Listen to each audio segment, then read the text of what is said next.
Hey everybody, this is Tracy here with another edition of A View from Tracy's Point, and I hope everyone is enjoying their Saturday morning. I'm here with a quick video. If you guys have been following the case of Jacob Blake, he's a 29-year-old African-American male who was shot by police in Kenosha, Wisconsin. He was shot in his back 7 times, I believe it was. And so he's now recuperating in the hospital, and he is currently paralyzed from the waist down. Well, prior to this incident with Jacob Blake and the police, he had an active warrant out for his arrest, and people were upset earlier this week, because it was either earlier this week or over the weekend that his father had gone to visit him, and he was handcuffed to the bed, and there were police guards outside of his room. And so, of course, that set off a firestorm. And so one of his attorneys or a representative went down to the courthouse and posted a $500 bond to have the handcuffs removed and the police to leave the hospital. They felt that was intimidating and it was insulting to Mr. Blake, according to everything that he has gone through. The Kenosha Police Department, or criminal justice system, they just can't let it go. And I believe that they're doing this because they want to highlight the fact that, how when these shootings happen, the narrative from the Black community and Black Lives Matter is that these are innocent people that weren't doing anything when they were shot down by police. And if you guys remember, when the story broke, people were saying that there were 2 women who were having a fight or a dispute of some sort, and that Jacob Blake pulled over, got out, and broke this fight up amongst these 2 women. But if you've been paying attention, those 2 women have never come forward to say, thank you for him. He was being a good citizen, blah, blah, blah. None of that ever happened. We never got an interview of the 2 women that were supposedly fighting or anything else. And then the news came out that police were actually called to that residence because they received a 911 call from a resident in one of these apartment buildings. And that person was telling the 911 operator that Jacob Blake was there. He wasn't supposed to be there. And so, and that he had taken her keys, the keys to her vehicle, that some reports are saying. And so you guys know that Jacob Blake's 3 sons were in the car. So there are some reports that's not getting a lot of attention that is saying that he was actually taking those 3 kids, and the car that he was trying to get into when he was shot was actually not his car, but it was the woman in the house car, or the mother of his kids' car. So still haven't really received much clarity on that. Blake had a warrant out for his arrest. Some reports say that the police, when they arrived, knew that there was a warrant for his arrest, that they were trying to apprehend him. A struggle ensued. And then we know that the end result was the fact that he walked away from police, tried to get into this car, and the police officer who tried to restrain him ended up pulling his weapon and firing 7 times into his back. I believe that the police is going to keep, these pending charges at the forefront as their way to try and sway public opinion about this case. They don't want people out there saying that this was a quote unquote innocent man who had done nothing wrong. They want to put it in the eyes of people that he wasn't innocent, that he had done something wrong, even though the 2 incidents may not have been related. I believe that they are going to try to tie it together by saying that the police was there and they knew he had this warrant, and therefore they were trying to arrest him, and that he was resisting arrest and trying to get away because he didn't want to be apprehended. And so I believe that this is why we had the whole handcuffed to the bed, police guard outside, and now this arraignment, via Zoom from his hospital bed, and making sure that, everybody see him as a criminal, not as a victim to police brutality. So on yesterday, I keep saying James Blake, and please forgive me. James Blake is a tennis player. He's a professional tennis player who also had his own run-in with the police shortly after he retired from the professional tennis circuit. So Jacob Blake appeared in court Friday via video for the first time since he was shot in the back by a Kenosha, Wisconsin police officer, leaving him paralyzed from the waist down. From his hospital bed, Blake pleaded not guilty to a previous felony, third-degree sexual assault, as well as misdemeanor criminal trespass and disorderly conduct.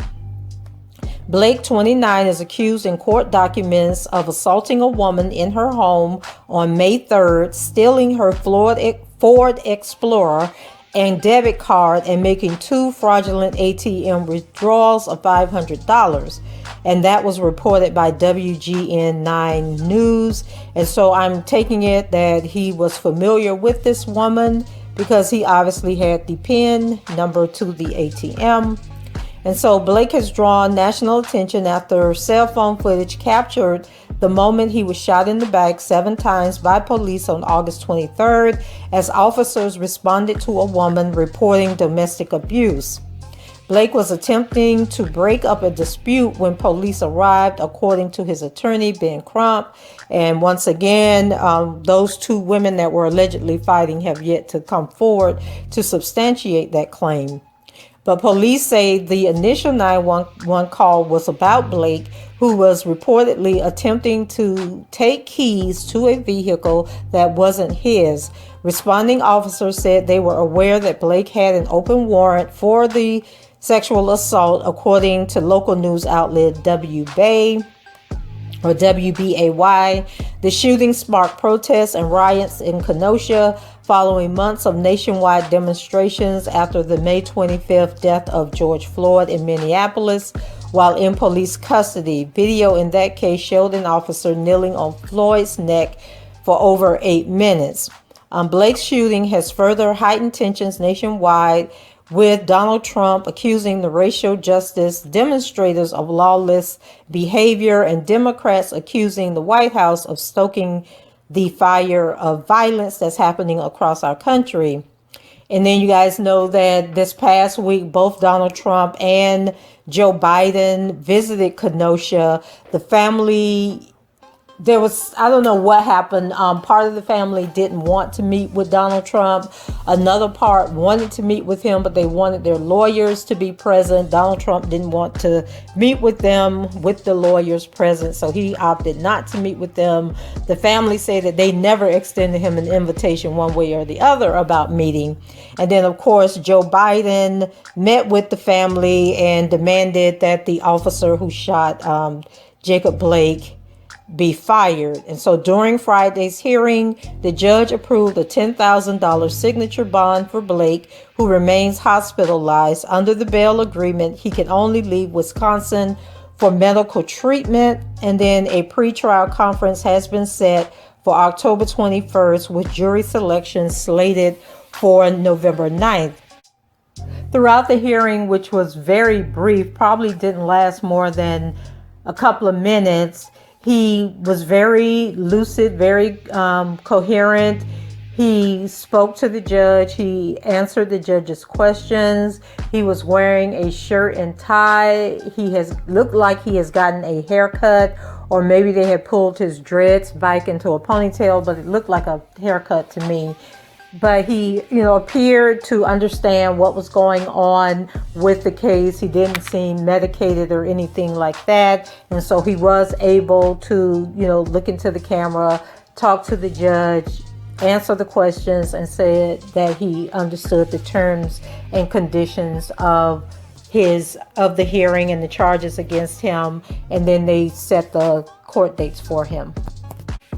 Now, what I find interesting about this is I just knew beyond a doubt that someone would have gotten to this woman in this case and probably paid her off to get her to try and drop the charges against him. Maybe his legal team felt that was too risky, and then they didn't want to, increase the trouble that he's in by then having, witness intimidation or that type of thing, case be charged against him, crime be charged against him.